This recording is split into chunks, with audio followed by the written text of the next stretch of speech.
Welcome back to Rift Rivals 2019, powered by Alienware. For our final matchup of the first stage, it's TSM versus Fnatic. And as always, it's time to see the players loading onto the Rift. And the blue side, it's going to be TSM. In the top lane, it's Broken Blade, jungle, Acadian, mid lane, Bjergsen, bot lane, Sven, supports.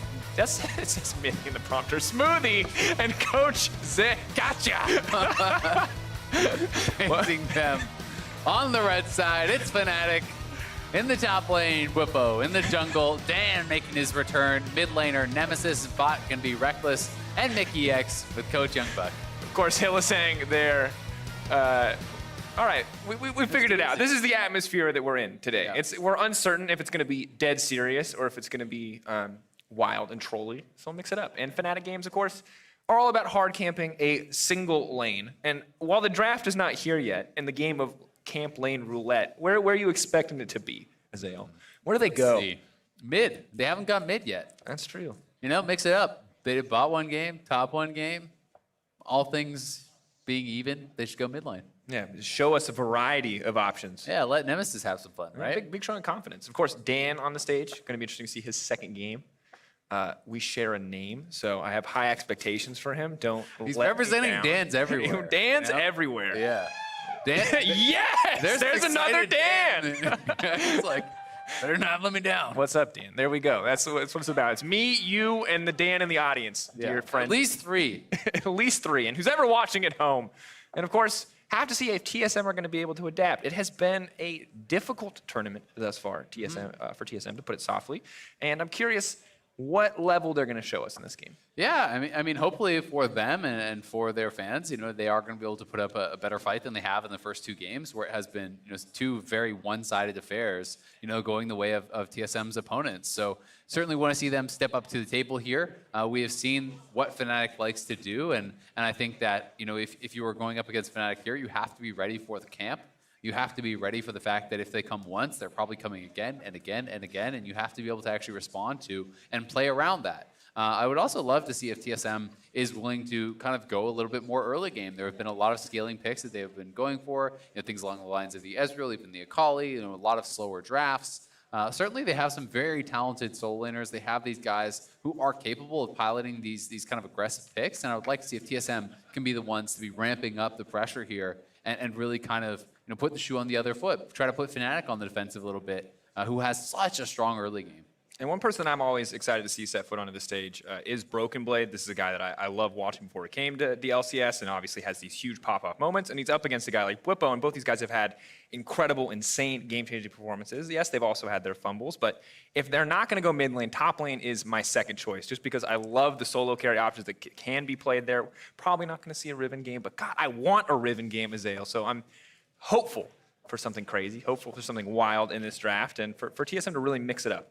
Yeah, definitely. You know, you're also hoping that Acadian can have a strong game here. You know, looking to really be able to kind of prove himself on the stage here. You know, internationally, going up against Fnatic, who is undefeated still, not only at Rift Rivals but in the LEC. You know, if you're counting both those games, they're 8-0 essentially so far this split. You know, playing very, very well, and you know, being the first team to have taken them down would feel really good for TSM, and also just getting a win, you know, not only for themselves, but for their region. TL, the only team to have grabbed wins thus far for North America.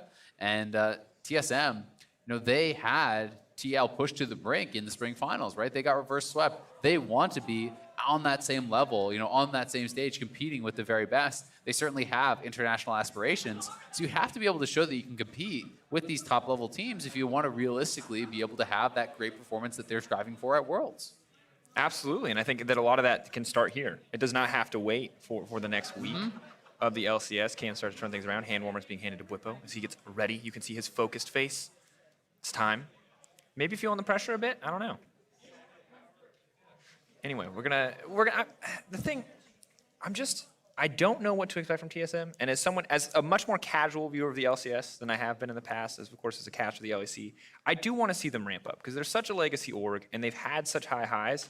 And also, as someone who's cast so much Sven in my career, I want to see the old pop-off, take control of the game Sven. And it feels like he only does that when that's what the meta tells him to do. And I think that this tournament has showed us that the meta's a little more open to interpretation than a lot of teams are willing to let it be. Yeah, I mean, he's such a monstrously strong bot lane player. We know he can play all those, mechanically demanding carries as well. He has an incredible Lucian. He certainly, is capable of piloting all those sorts of champions. And slight delay on the stage, as Hill is saying. We're just waiting for him to be able to get into the game. I believe had a slight error with the client, something along those lines. So shouldn't be too long, and then we'll be heading into picks and bans. But yeah, I think really the question on everyone's mind is, will TSM go earlier game? Because that had been what they were doing in spring. That had been what everyone was praising them for. This run towards playoffs, for TSM was incredibly dominant. They had won something like 9-10 games in a row. They played very well in playoffs, very aggressively. And then it seems that whether it's their read on the meta or whether it is, something else that is changing behind the scenes, they're certainly looking very different than they did in spring.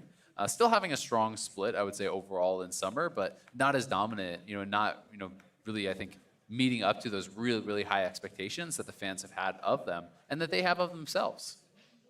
Definitely the case, and I think that it's interesting because heard from Xmithy after that game, hey, we're learning a lot while we're playing here, hoping, helping us ramp up, helping us learn more, and it's going to be interesting to see what TSM has learned in their last 2 games about what will and what won't work for them. Obviously have played Grig in 1 game. This is now the 2nd game for Acadian, and we are going into pick and ban, folks. And immediately, Pyke is going to get taken off the table. Hill is saying, of course, one of the great Pikes in EU. Good to see it taken out of his hands. Yeah, going to be banning that away. Karma, no surprise seeing that on the ban table here against TSM. But the question I think on everyone's mind really is just what are the North American teams learning from this? We've seen in the past, back at the first Rift Rivals where North America was actually winning. Europe then went back and learned so much, I think, from the mid-jungle style that NA was playing. Will these North American teams be able to start kind of picking up on all the flex pick and the aggressive play that I think the LEC teams have really showcased to great effect? And I think a lot of that onus is going to be on bot laners, right? To be able to show that they have the flexibility to not just play marksman, but to play these different styles of picks and even play them in the different lanes. And this is only really the 2nd time we've been able to say that. It was the mage meta back when mages were incredibly powerful, things like Swain on the bottom side of the map, and now with the creativity that we're seeing coming out of the LEC, and already Fnatic limiting some of the less aggressive picks, some of the more sit back and scale sort of options in the Sona. Sejuani also taken off the board, and a lot of the engage and map movement options taken off with the TF and the Pyke. And see what TSM on a first pick here. Of course, a happy hover over on the Zed, but it will be the Yuumi locked in the end. All right, so Yuumi going to get grabbed up. Did not work out for them yesterday when they did play it. They were ganked early and often, punished very heavily by OG, who ran that Pyke lane, who level 2 ganked him with the Sejuani. It was non-stop focus on Sven and Smoothie. But something along the lines of Yuumi Sivir is extremely popular in NA. Wouldn't be surprised to see them grab that if Fnatic does not elect to take it away. And Reckless, also an excellent Sivir player. Would not be surprised to see that as a takeaway and also as a denial. So going to be feeling pretty good about these first 2 picks. Aatrox also extremely high priority. Likely going to be going up to Bwipo in that top lane.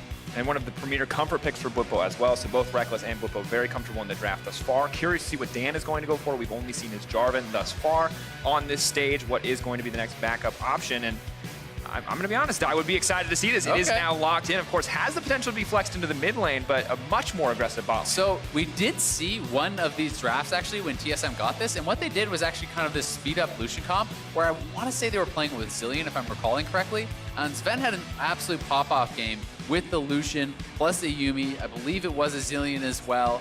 And it was Sven like flying into the fights at light speed, being able to actually take down their opponents. Aurelia, another very high priority pick. This one certainly could be flexed, but more likely to be going mid lane. That is certainly where it has been played most these days in NA. So Bjergsen may be grabbing that pick, and it will be the Rek'Sai here looking like for Dan.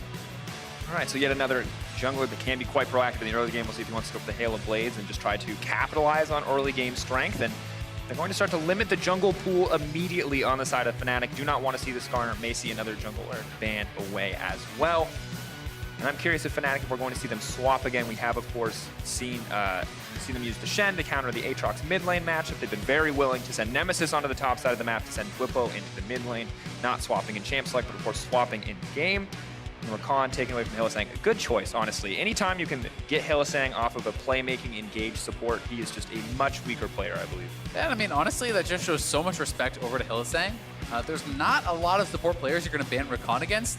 You know, if there's already a different AD than Xayah picked, right? You know, that's usually the only time you see attention to this pick, but Hylissang's such a good player on Rakan that even alongside Sivir, people feeling it is worth banning away. Certainly some jungle targeting being done here. Hecarim Zilean, you know, is possible for TSM. That is what this kind of Yuumi Lucian was actually paired up with last time, so it was in fact the Zilean. They did play with Kennen top, so a little bit of a difference there. But there is the possibility of a similar kind of style of composition along those lines that would be much more of a scaling coming out of your mid lane and jungle though. Going up against Rek'Sai, that could be pretty frightening. We know that Rek'Sai is a beast early game. Aatrox certainly has a lot of early laning power as well, so they could go for a more aggressive option. Akaadian certainly a very strong player of a lot of aggressive picks. That's really how he made his name for himself coming onto the scene, playing a lot of things along the lines of the Lee Sin, the Kha'Zix, these types of picks. But now, of course, we see the Lux banned away, very standard for that to be paired with the Sivir, incredibly powerful meta bot lane, but the Nautilus will be picked up. This is something that's been kind of falling away in priority recently, but of course can still be very powerful. And you talk about aggressive early junglers, Azael, might just happen to Elise on her hands. So as funny as it is, when they played the Lucian Yuumi bot lane, they actually played against Sivir Nautilus. It was this exact bot lane. So it's the run back, and Nautilus was thought of as one of the early counters to Yuumi because of the hard engage. Now the answer that TSM used in that series, and the answer that a lot of players have been using, is actually forego the TP and triple defensive summon. So you actually run barrier on the Lucian, and you can run exhaust and heal on the Yuumi, and then for that all-in you have 3 defensive summoners. And if that all-in does get failed, you can then start to take over the lane through poke and through the kind of return harass. We'll see if they do elect to run that style, or if they're going to forego the barrier, because this is, you know, perhaps something that they feel they can withstand, but definitely have to be worried about the power of that all-in, especially alongside the Rek'Sai, who's going to be a strong early jungler. So looking like Corki mid, I think that makes a lot of sense here, grabbing some AP into the composition. Nice scaling pick. Fnatic looking like they have, you know, a splash of early game here with the Aatrox, as well as that Rek'Sai. They have powerful engage alongside this Nautilus, but the late game is also pretty secure when you have a Sivir and a Corki who are going to be scaling really well all the way up to 6 items. And honestly, this is a textbook Fnatic draft. You've got playmaking for Hylissang, you have a comfortable mid lane pick up for Nemesis, Reckless on comfort champions as well. It's really comfort across the board. Obviously, you would prefer to Pike if you're a big Hylissang fan, but the Nautilus is still quite good.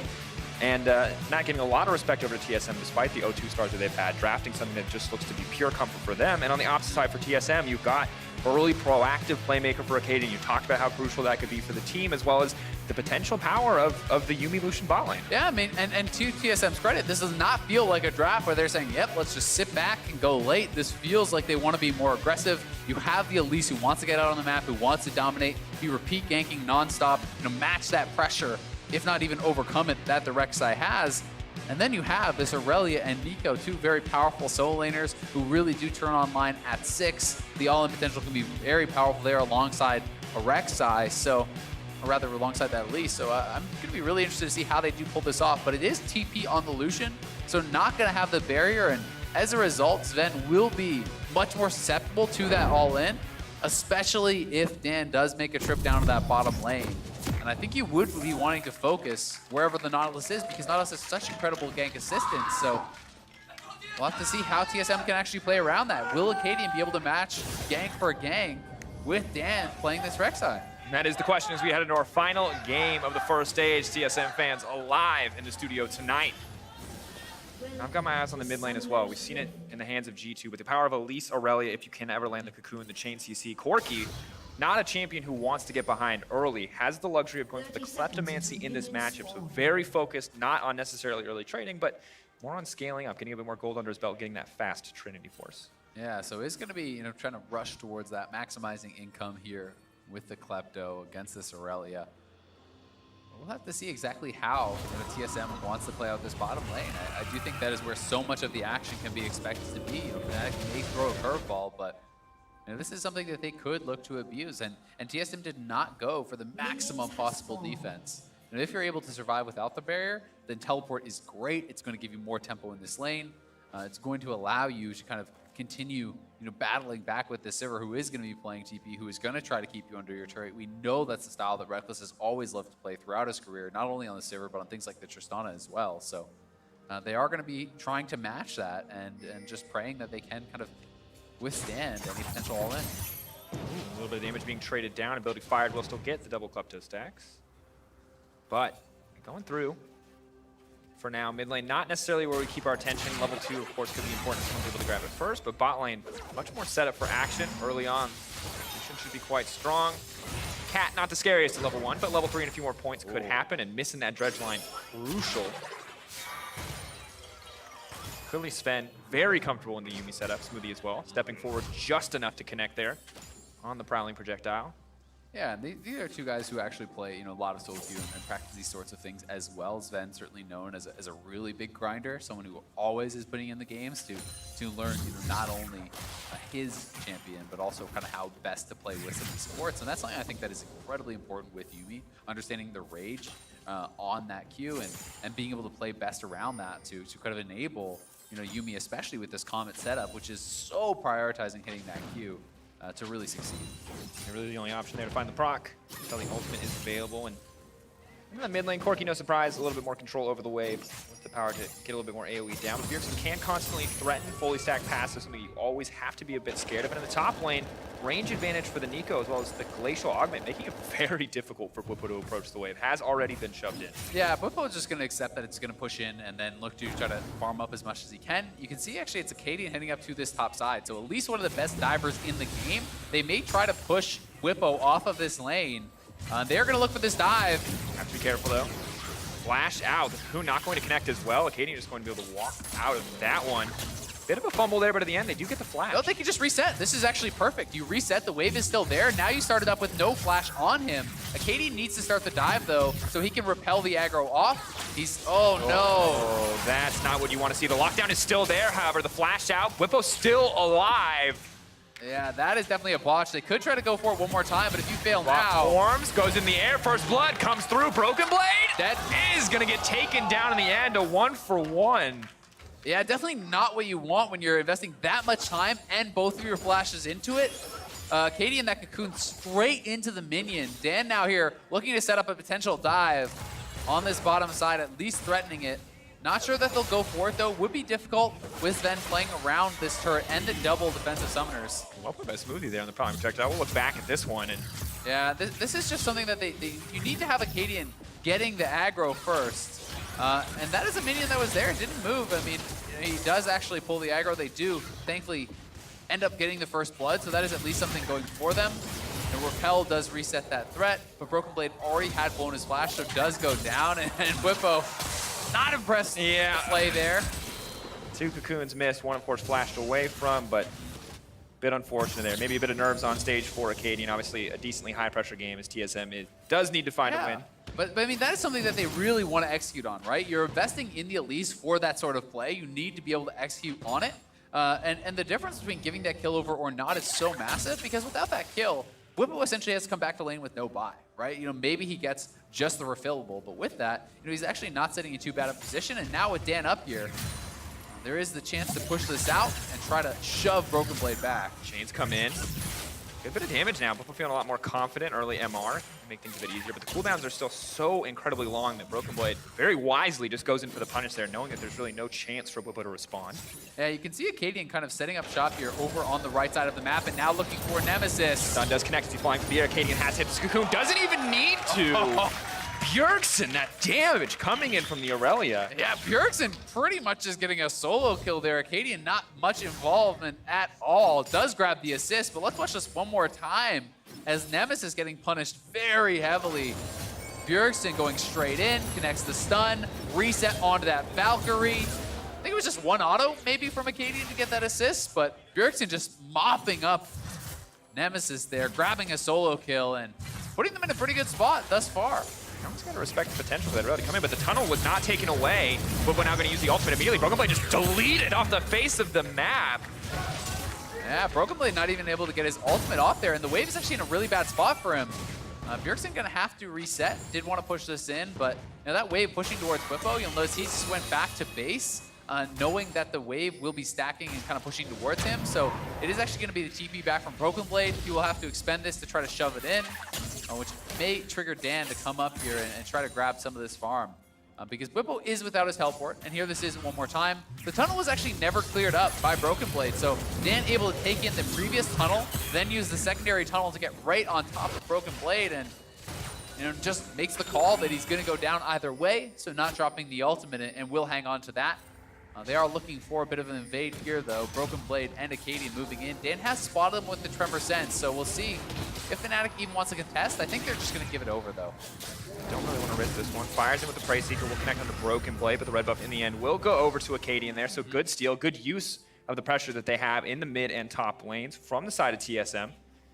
And just checking in across the board right now, obviously a decent CS lead for Broken Blade on the top side of the map, but Bwipo with the kills will bounce out the gold to a good degree. And Boots 2 very early on, not hugely surprising to see once you're able to get in and out of those trades. And also, I mean, I think the tenacity is so hugely important, not only for the Tangle Bars, but also the Cocoon. There's the Aurelia stun. There's a lot of CC that could be coming across here from really anyone who would be visiting up to that lane. Thus far, pretty even on this bottom side. Hillsang certainly not able to find any type of all-in, but at the same time, you have a Sivir farming, so you're not feeling super pressured. Dan, though, making his way down here. Hillsang getting low. Looks like he oversteps the Ricochet, doing a lot of damage here. Dan's still only level 5, however. It'll be hard for him to do anything like reset tower aggro without that ulti. Acadian on the way bottom, though. Suddenly Sven very much in trouble. The Cocoon does go in. Hillsang going to get immediately deleted, and Dan just left throwing out random auto attacks. Does not really have any follow-up here. Yeah, those defensive summoners coming in big for TSM. The exhaust really trying to help out there as Acadian showed up right place, right time. That was an important counter gank for Acadian. Needed to get this one back. They do see Hillsang in the area. In comes Dan, but Acadian is already here. Nails that Cocoon, and Hillsang goes down without even being able to flash. And now Acadian chasing Dan back to his jungle, but Broken Blade in some trouble. Ooh, looking a lot more confident as Acadian. Broken Blade, though, has to be careful. I like that every time Bwipo burns the full combo, that Broken Blade is not afraid to step forward and trade. Does have to give him a bit of respect here, though. Yeah, especially because Bwipo still has flash, so you always have to be scared of that third Q, especially when that is ready for the third Q flash, especially if Deathbringer stance is active. Can be a lot of burst there.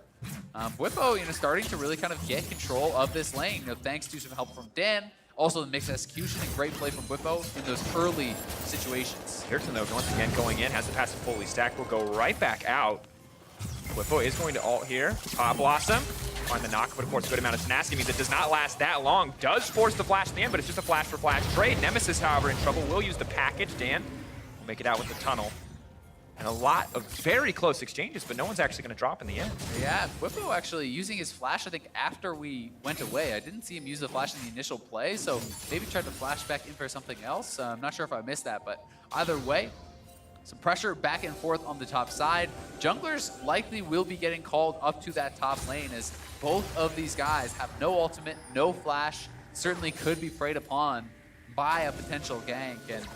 And Nemesis, at this point, just trying to withstand the matchup, wants to farm it out, continue proccing that Klepto, getting as much gold as possible here. And Acadian and Dan trying to hover around that mid lane a little bit to keep their mid laners feeling safe. Dan now back to that bottom lane here again, though, playing around the Nautilus as expected. And you have level 6 on Hillsang as well as Dan now, so the potential for a turret dive is certainly there, especially when Hillsang has that Ignite available, but they don't have eyes on Acadian, so that does make it very dangerous to go for, and I think they're just going to elect to try to go over to this Dragon instead. Yeah, but pressure on the mid lane as well means it's quite an easy decision to rotate over. Just not enough members currently on the map for the side of TSM, as Acadian did opt the reset. TP as well for Bwipo, an advantage he built earlier, putting that wave in an unfortunate situation for the side of Broken Blade. So well played in the end to get this. It will be spotted out by TSM, though, so they do know the score. The vision is there. Now it's just going to be the recall for the Rek'Sai as Bjergsen will take back control of the mid lane. We'll see what TSM want to do with it. Yep, going to be able to shove this in. Certainly the right call from TSM to just give that one up. They're going to try to play through the top side, grab the Rift. This is all in. A lot of damage coming in. Goes Golden. Yuumi, though, not able to take any damage there in exchange. Nautilus not actually ulting, despite appearances otherwise. OTP. Sven potentially in trouble. TP on the backside. Sven now needs to run. The Hoogie is going to connect. Smoothie needs to get out of there. Bwipo going in for one. Smoothie, there's no disengage tools left. Can he get out there? The Zoomies, I don't think they're going to be enough. Bwipo going to fish for it. The lockup is there. Big damage onto the cat, and Bwipo's going to grab the double. Bwipo sitting at 4-1 now. Great TP from him, really punishing TSM for this chase. They get the 2v2 kill, which is awesome, but going to be punished very heavily. You can see, though, that Broken Blade at the very least will be taking turret plates on that top side, so getting him some gold back for himself. Sven TPing back down here, but Hylissang is around, and remember, that TP works doubly. Oh no, Sven did not want to go right back into that meat grinder. Blippo with the ulti up, Sven gets taken out, Smoothie is next, the lockup is there. Are you kidding me? That was not what TSM needed. Fnatic find another 2 kills. Yeah, they did not expect that Hylissang was still around. They both die, teleport back in, immediately die again. TSM will get first turret. So gold's still in their favor despite that, but certainly not a good look for TSM's bot lane. 4 quick deaths for them. And Bwipo coming out as the huge beneficiary of that one. 5 kills now. He's sitting at 5 and 1.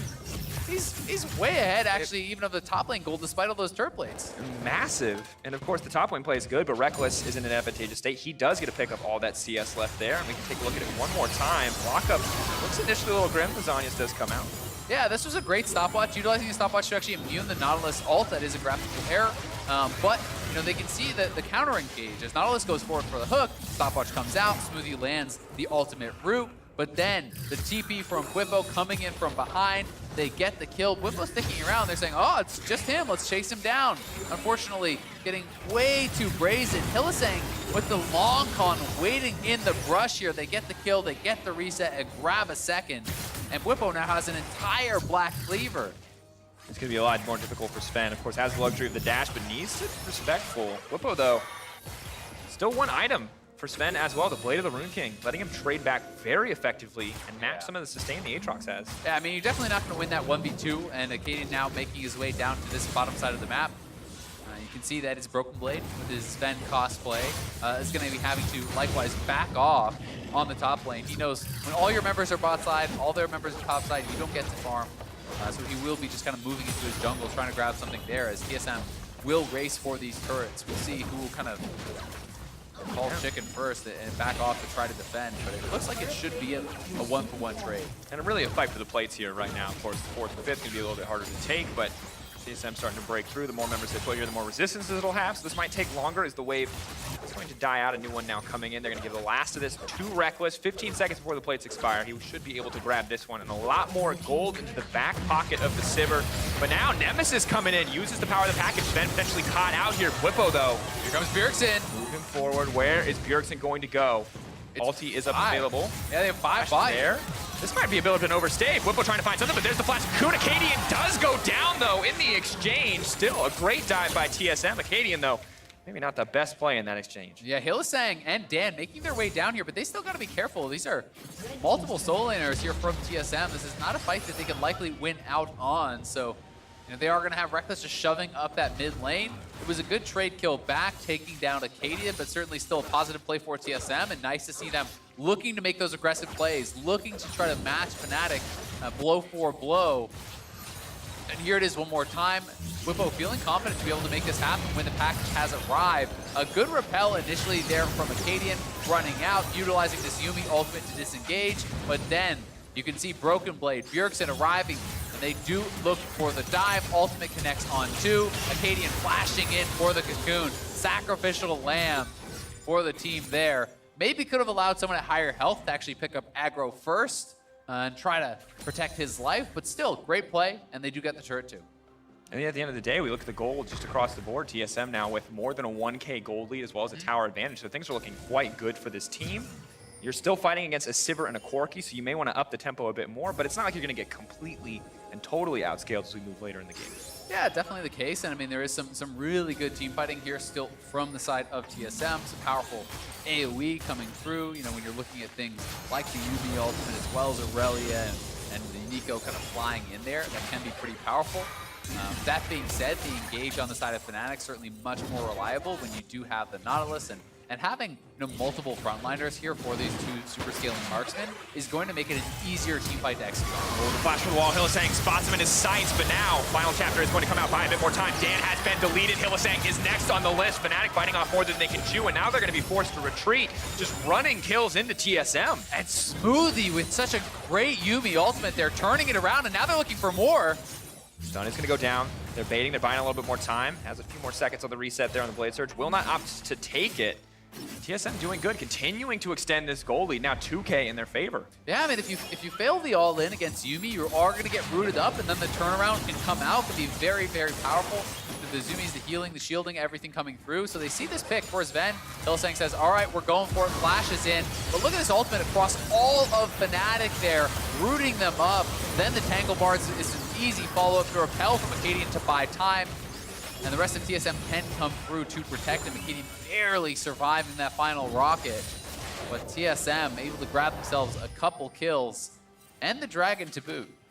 And of course, for Hylissang, it's a classic Hylissang moment. He has the brilliant plays where he waits in the brush, trying to prey on kind of enemy habits or intentions, using the TP there on the bottom side. And then you also have these moments where he's a little over-aggressive. He gets some blood in his eyes, and all he can see are those kills, those pick opportunities, and takes too big of a risk. Well, and I think those are the plays you have to be okay with when you want to try to ask for this aggressive style, right? When we're talking about, all right, you need to take those 60-40s, have faith in your ability to do it. Well, it's not 100-0, right? It's a 60-40. There are these plays that this is an opportunity where he says, Zen is separated, that's the carry, let's burst him down. Almost works, doesn't, but it's not a reason for Fnatic to then back off from those aggressive plays, and that's something that we've seen them, certainly not shy away from, trying to just go right back at their opponents if something doesn't work out, and trusting that it will work out that second time around.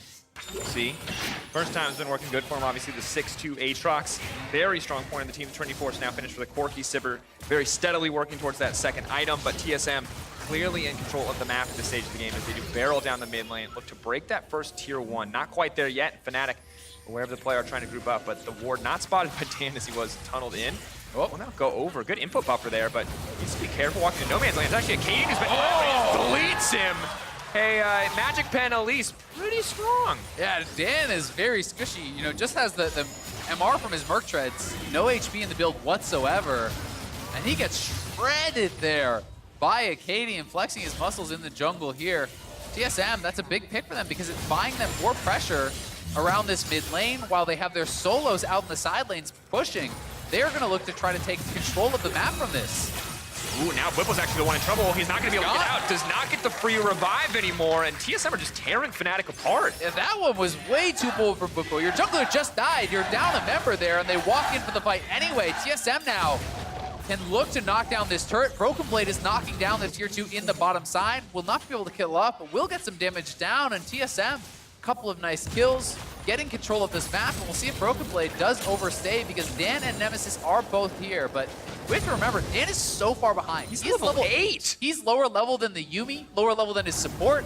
He's 3 levels down on Acadian, so he is exceptionally weak right now, and this is maybe more okay, not that it's great, if you're like a Trundle with a Knight's Vow or something. This is a Warrior Rek'Sai, right? Like, you're supposed to be the powerful early game farmer who's in their face. He's nearly 3,000 gold behind Acadian now. Acadian is really starting to run over Dan in this game, sitting at 217, Dan only managing to be involved in the 1 assist.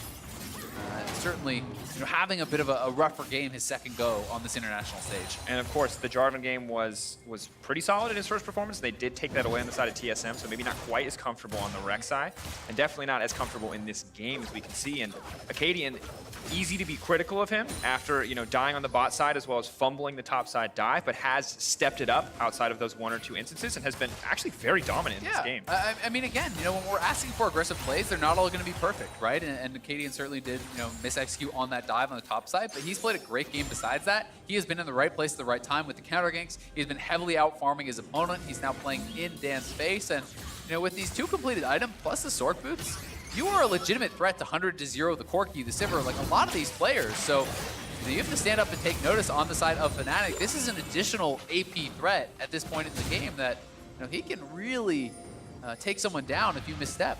And honestly, I think it's good that you bring up aggressive playstyle because I feel like for TSM, with the Sivir and the Corki only getting stronger as the game goes on, onus is kind of on them to continue to be aggressive, to continue to find these opportunities, and to extend the very solid gold advantage that they've built up for themselves. Now 3K, I feel like every time we check in, they have another 1,000 gold advantage in their pocket. Yeah, and the question now is, everything has looked great for TSM thus far. This is the TSM that people loved from spring. This is the TSM that people have been wanting to see in summer. Can you close out the game? That is the question on everyone's mind, because this gold lead, while great, sitting just under 3,000, it is not enough to guarantee you a win. You've got to keep pushing the pace. You've got to keep pressuring Fnatic here, who are looking to scale and become monstrously strong later on.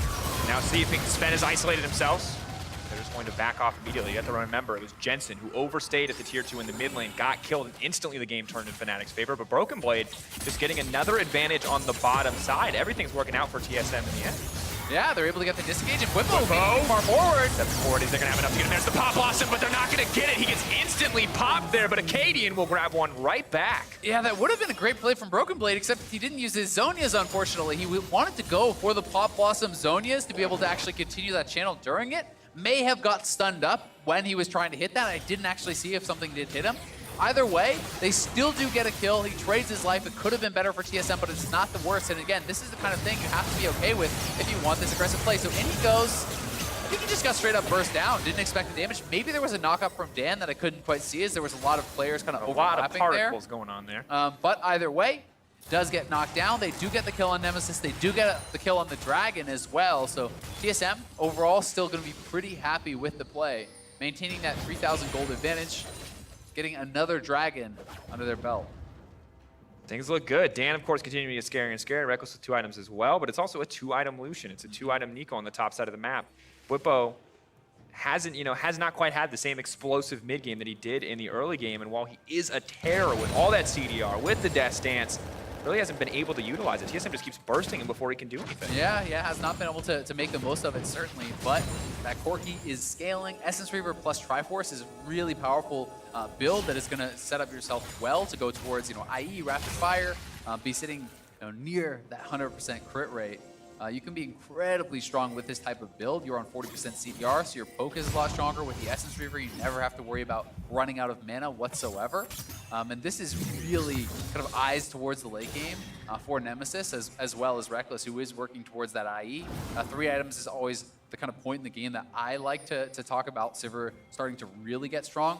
Once you have attack speed, you have a lot of AD with the IER, the ricochets can start to become a really, really big threat for a lot of these squishy members over on TSM. A stray ricochet or 2 hitting the Elise, and you can be very low on health. Speaking of hitting the Elise, Acadian has now been caught out. He will go up, but TSM is now advancing forward. Control Ward will give him a route out to safety and stop the play in its tracks. Yeah, nicely done. TSM now, though, need to get some forward vision, right? If you're going to try to play the game through the 1-3-1, I want to see them clearing out these wards, getting some wards down, and that is, it looks like, what they are trying to do at this point.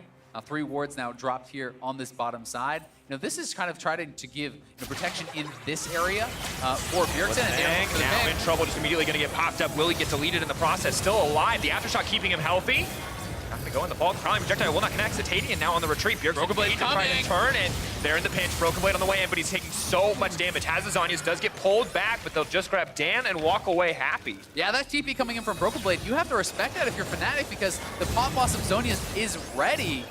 And TSM pushing forward here, looking to knock down this turret. Breaking it, the ulti does not connect, however. Bjergsen has to back off, but it does force Fnatic away while they break the tier 2 tower. And now we may see TSM try to move that vision over towards the Baron area. We are 24 minutes into the game. They knock down the last of the outers here in that bottom lane.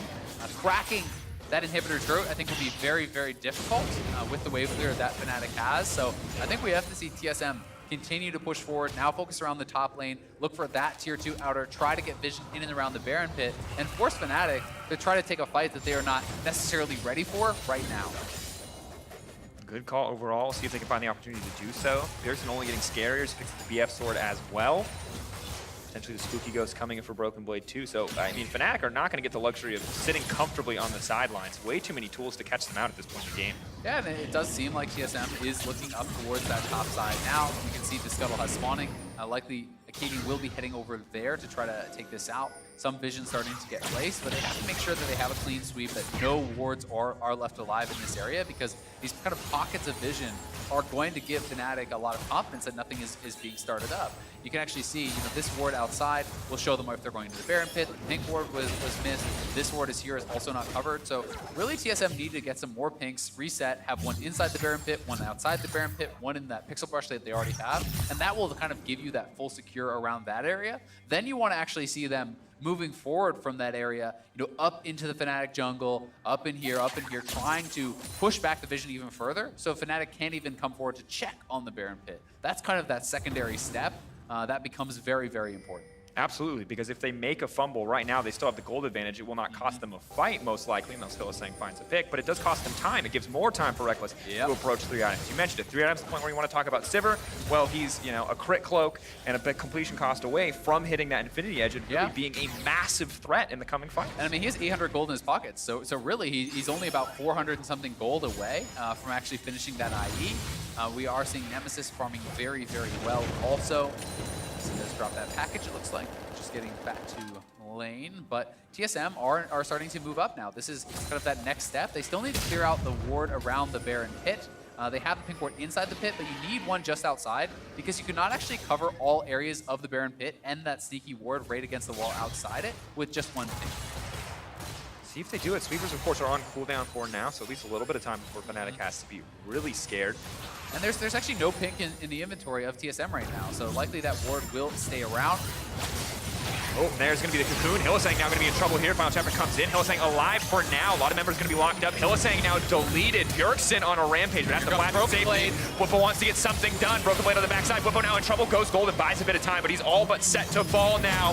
Whippo alive, but taken down in the end. Bjergsen unstoppable. Cadian grabs a kill as well. And that should be the Baron for TSM. They get some vision there, and it's actually Fnatic that decide, we're going to start the fight. But they started the fight before the IE purchase. They decide to try to take that battle. They're not able to knock down a Cadian, and TSM will get the Baron.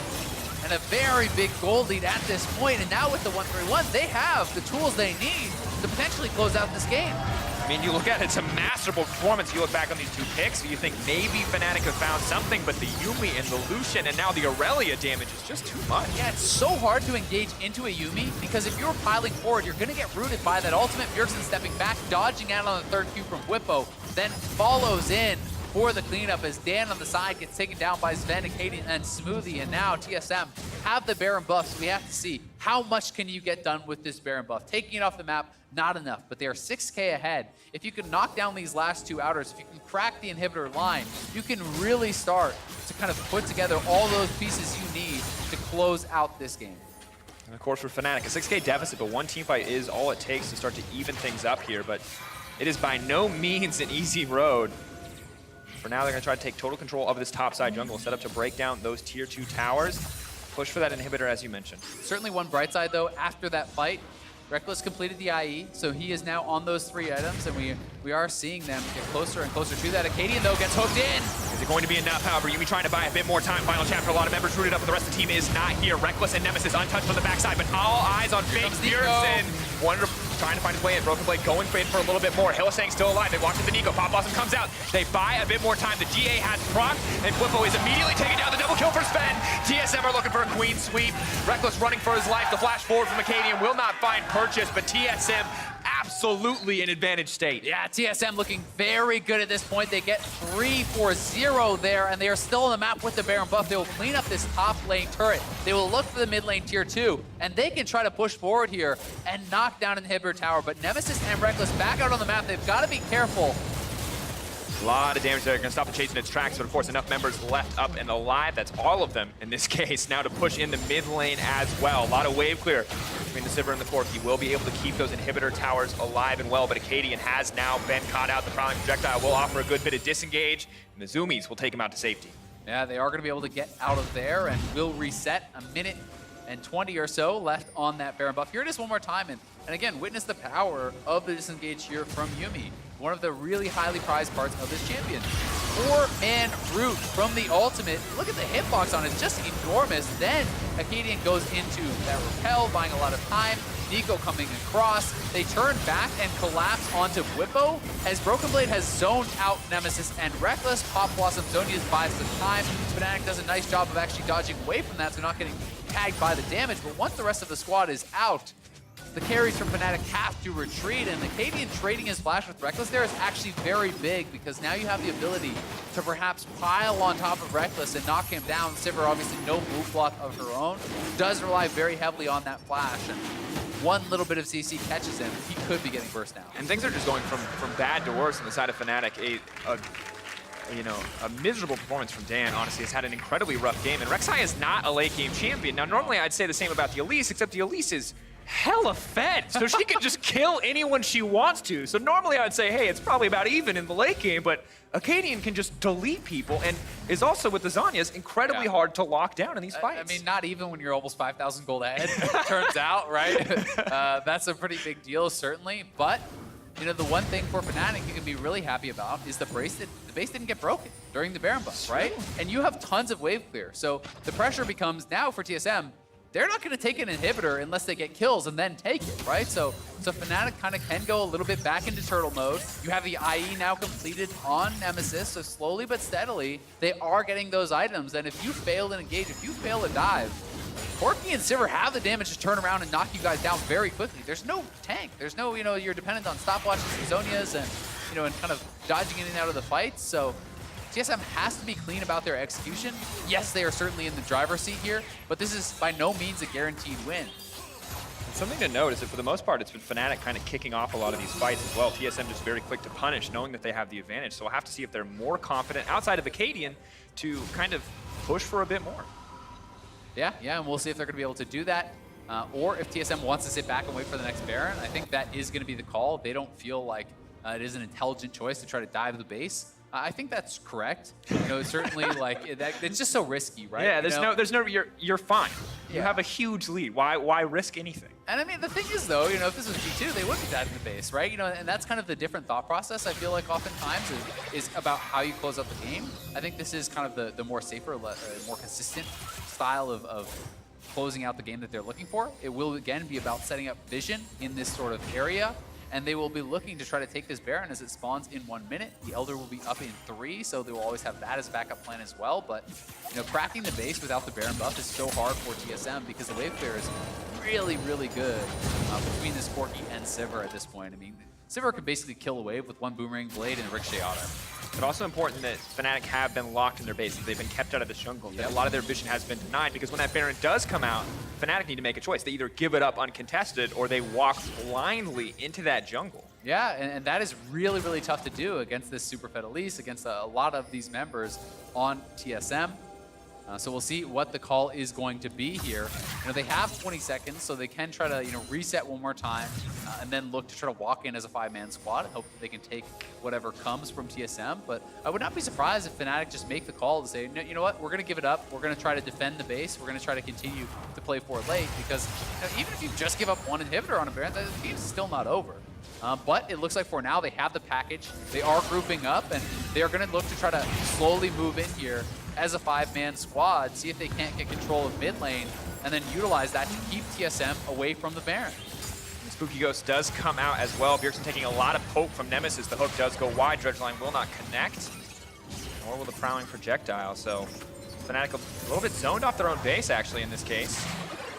Back comes in, but the TP flank now coming in as well. Reckless immediately going to burn on the hunt, ready to turn this one. Dan going to try to buy a bit more time out of Bjergsen, has the GA, but is forced to flash out to safety. Zoomies now come in. Bjergsen will be closer and closer to full health, but a lot of damage from Nemesis. Have to respect the magic damage crits coming in from the core. Yeah, that was a great disengage, and now he's going in. Fearless, the exhaust immediately comes in now. Lucian has been locked up on the side. Reckless tries to get something done, but the ulti's already out. 90% slow. Blippo is not in the area. Fnatic need to be careful about taking this fight. The final chapter comes in. Hillisang is down, but Acadian is deleted as well. The 1-for-1 Blippo going right into the midst of everything. Dan stepping forward. The knockup is there. The pop-off's on back. Broken blade. Only connecting on Nemesis, but that might be all he needs. Reckless has also been locked up. Buying times with the Zhonya's. Bjergsen needs to find the reset. They need to kill the Sivir. Reckless gonna be taken down by Sven in an instant, but no, Blippo, can he find the turn? Big damage comes in. It's Cat and Bjergsen versus the world now. Sven up 2, Blippo needs to find it. It could be his heroic moment, but he's not gonna get the chance.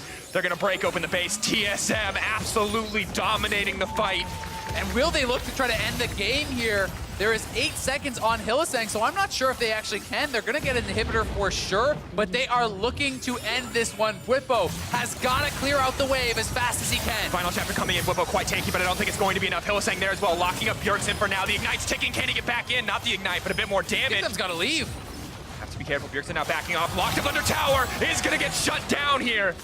Nemesis is about to spawn, so is Reckless. They have teleports. They could actually look for this. You can see them. They're pinging onto the ward. They're going to try to punish TSM. Prime projectile going to stop them for now. TP now coming in. Double TP. Reckless coming in as well. Sven has to be careful. Corki flying forward. The Colin coming down, but Nemesis almost cold in an instant. so much damage on Fired back. Acadian knocked up. Hillesang caught the meat grinder. Broken Blood, clutch stun. 2 kills immediately picked off. Fnatic fighting off more than hitting 2. Reckless throwing down the lead forward. Reckless is deleted. Acadian finding 2 and Nemesis running for his life. TSM have all the power in the world to end the game. It is only Dan, the so underfed Rek'Sai in this state, just running for his life, holding on to hope. But that might just be all she wrote. No more shots for Fnatic left. Yeah, TSM can just go for the end here. They have the super minion. It's all up to Nemesis. He needs to try to kill someone off immediately, but I don't think he can do it. Projectile, lost chapter. Pop Blossom gonna find 2 and pop.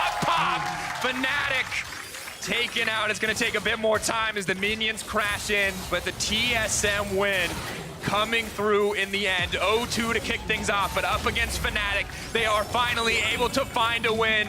Sven dancing on him, reminding him what Rift Rivals is all about. It's a little BM, it's a little banter, and it's a TSM victory. Undefeated in the LEC, undefeated at Rift Rivals till this point. TSM takes down Fnatic, and they have got to be feeling good about that one. Acadian, 7, 2, and 15 on the Elise. Absolutely dominating Dan in the jungle on this one. Certainly a rough performance for him, but TSM fans, something to be very happy about at the end of this one. Absolutely, and overall just a masterful performance. I gotta say, Acadian, I was skeptical. You know, we saw how good this team was with Grig. I was wondering why they made this decision, but he really did show up. The fumble at the start of the game, I was more worried. After that, the Elise was everywhere. Acadian was exactly where it needed to be, and Fnatic tried to stall, tried to get to that late game, but TSM did not let it happen. Yeah, certainly didn't, and this is the kind of TSM that people had really been wanting to see. They've been wanting to see a team willing to play aggressive, willing to play up tempo. They certainly have the capability of playing these types of strategies, of playing that type of game. And they were able to showcase it after what had been a very rough tournament for TSM. So certainly something to stand up and cheer about here for TSM fans, and I guess we got a new one. As a North American, I never doubted them. I can't do it. Fnatic, I can see the angry Fnatic fans already. They're grouping up. Obviously a fantastic game. I think back to the drawing board, a rough performance for Dan. I hope people aren't too harsh on him after that one. But it's his second international game ever. Yeah, and it's not like he got to play a game on the LEC stage before that. Yeah. So at the end of the day, a confident TSM win. And to hear more about that game, let's send it over to the TSM bot laner and Avali for an interview. Thanks, guys. Sven, congratulations on the win, picking up the 3rd win for North America. Thank you so much, TSM. I want to ask you, because this looked like a close game at times, what do you think about this gap between North America and EU? I think the European teams just adapted much better to the change that happened last year when they removed the double sidestone meta. I think they play much more fast-paced, they fight a lot aggressively, and they really push the limits to the max. And any teams are more like cautious, and they don't really take the risks so much. I think the European teams they're just better both fingers, and they have better macro as well. And it's been a while since you've played many international teams. So playing against some of these EU teams again, what was that like for you? Yeah, I mean, beating Fnatic is nothing new to me, you know. So I feel in my comfort zone here, but I was pretty disappointed about us getting like smashed by G2 on Origin. It felt really bad. Also, I wanted to beat Perks and Mithy, but that didn't happen. So, but yeah, this tournament is a learning experience for everyone. I think it's good that we get smashed like this because it's an eye-opener for NA as a region that we're this bad. So, yeah, I mean, we can laugh, but we are really bad. And the games that TL and C9 are winning, their opponents are just trolling. And overall, EU came to the tournament, and they're actually just trolling in draft and not even like trying half to win. So it feels bad, but it's a good eye-opener for us to improve for Worlds. And then really quick, you have the 2v2s coming up. I believe you're going against C9 first. Thoughts going into that? Sneaky in lane, Lul? No sneaky. No sneaky. It's Blabber shit. in lane. Any thoughts on Blabber? I mean, he played a nice Aatrox today. I don't really know. The 2v2 showdown are fun, but I don't really know how to play like the whack shit, like a Heimerdinger and stuff. So I think I'm not the best at this kind of stuff. So yeah. All right, well, wishing you the best of luck with that. Before we hit that, we are going to go to the analyst desk, so guys, take it away. Thank you, Avali. Thank you, Sven and TSM, for handing the first loss of the summer season to Fnatic, who sit undefeated over in the LEC. By transitive properties, that Exactly. does make TSM the best team in Europe right now. In the world. He mentions how he wishes he could have gotten that win against Perks and Mithy in the bot lane. Hopefully we'll have that opportunity tomorrow in our best-of-5 relay race. But striking a lot of chords there, I think, in that interview where he talks about some of the disappointment for the NA squads in getting outclassed by the EU teams throughout the tournament. But I think here we have a case, yes, while Dan is in, but a TSM that stepped up in a way that we wanted to see, you know, when they were being considered as perhaps going to MSI. Yeah, and I think a lot of TSM fans as well have been disappointed in summer because they were expecting the more aggressive plays, the looking for tower dives, taking those chances. Okay, this is what it looks like when you take some of those chances, and they're gonna miss a couple of them. But the philosophy behind their game plan for this game, where they don't run a tank in the front line, they don't have hard engage, they're looking for these outplays, lots of Zonias, lots of plays to be had. All members on TSM were looking to make individual plays. And I do think that what we actually saw a lot of was Fnatic trying to force fights when their comp wasn't strong enough to do it. And like, this is a perfect example of one of those situations where they don't have Whippo, they're not in the optimal condition, whereas TSM very quick to group and react to how the fight is being set up. And I felt like that enabled them to go toe-to-toe with a lot of Fnatic in the early game. But also you gotta remember that we already briefly touched on it. One of the biggest early game strengths that Fnatic has is Broxah. And him not being in this game, I think that we get to highlight the differences in how impactful he is in influencing the early game for Fnatic. So trying to create these early game plays without him showcases how they end up getting exploited every now and then. Yeah, one thing I noticed with Dan a lot is Dan tries to set up counter ganks a lot, which can look very good if your counter gank is well informed and it actually happens. But if not, then you're just sitting there, and so he falls behind in experience pretty quickly. And Acadian, constantly looking for tower dives, constantly looking for proactive plays, was able to get TSM so far ahead. He had 90-something kill participation like that, for the yeah. majority of the game, constantly looking to start things for TSM. At one point, level 11 on the Elise to the level 8 Rek'Sai for Dan, speaking to that experience point that you just made, Kobe. But ultimately, this game turned into a very scrappy, back and forth, skirmish, and even team fight heavy game, which was very exciting to see. Both of these teams kind of pushing the limits. This here will be the game ender, although an extended one, as Fnatic tries to clap back on the revive. So this is one of those situations where Fnatic know they've got a lot of their item spikes and they want to try and force a fight. Unfortunately for them, the execution is a bit awry, as Hylissang can't quite find the target that he wants. But then when the re-engage come through, things start looking a lot better for Fnatic. But then Broken Blade with a great ultimate on the backline, Sven and Bjergsen staying alive, the main damage dealers for TSM. And because of the mobility that this composition had, just playing through the mid lane with all this space to work with, it just felt like TSM had a lot more liberties to be able to outplay in that fight. And that one lasted for a good 3 minutes, up and down the mid lane, back and forth on Summoner's Rift. This is the revived TSM coming back from their base after the revived Fnatic had chased Sven halfway down the mid lane, and they finally turn it around. This is the actual game ender, as they're able to get there in time. Yuumi speed boost and Elise chase them down. And big props to TSM, because while I do think there are opportunities for them to close out this game quicker, you've got to remember that they were playing up against the likes of a Sivir and a Corki, who are known for their late game wave clear. And it's also Fnatic, who is one of those teams that just spends a lot of time stalling whenever they have the opportunity to. And you already talked about it, Kobe. With no frontline, with no real dive, it gets very difficult to break into the base. So even though they had the Baron, and they often controlled either bot side or top side jungle, unless Fnatic would come to them and face check and they could find a successful pick, it was actually very difficult for TSM to break into the base and finally end that game. But they did find the pick, they did find the fights, and eventually they were able to come out victorious. And the fights are super exciting because the fights all revolve around these big abilities. Broken Blade, you mentioned, with the big pop blossoms, and Zhonya timings are so critical. When you don't have a traditional tank, you have to use these immunities and Elise repel. And that's where you have to rely on the execution. Right. I was very happy to see, as the game went on, the execution on these plays for TSM got better and better. And for me, Sven was one of the players that really stood out in these late game fights. I know a lot of criticism has been going his way, especially from the fans, given that he was once praised as being the best Western bot laner that we have, and coming on to TSM last year, expectations were very high.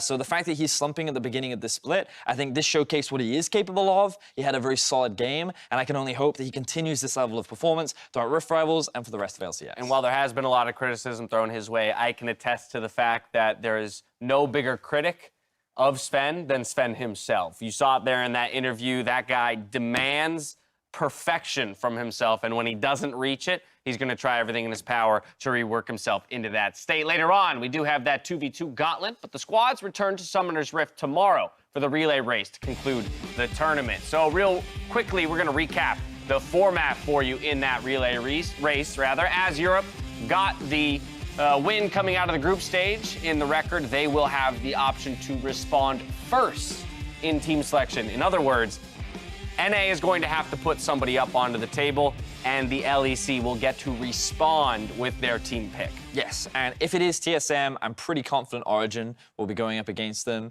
once again to allow Mithy and Sven to go at it. So we'll see if Sven can get his revenge up against Mithy, or if Mithy will hold the head-to-head title. And then the other two, I'm not really sure. I think G2 might want some vengeance against Team Liquid, given that they lost to them today. Yeah, I'm sticking with what we called at the beginning of the day, all three of them. G2 Team Liquid looking like it, Origin TSM, and then Fnatic Cloud9. So quite literally, the spring split placings against each other is what we're assuming.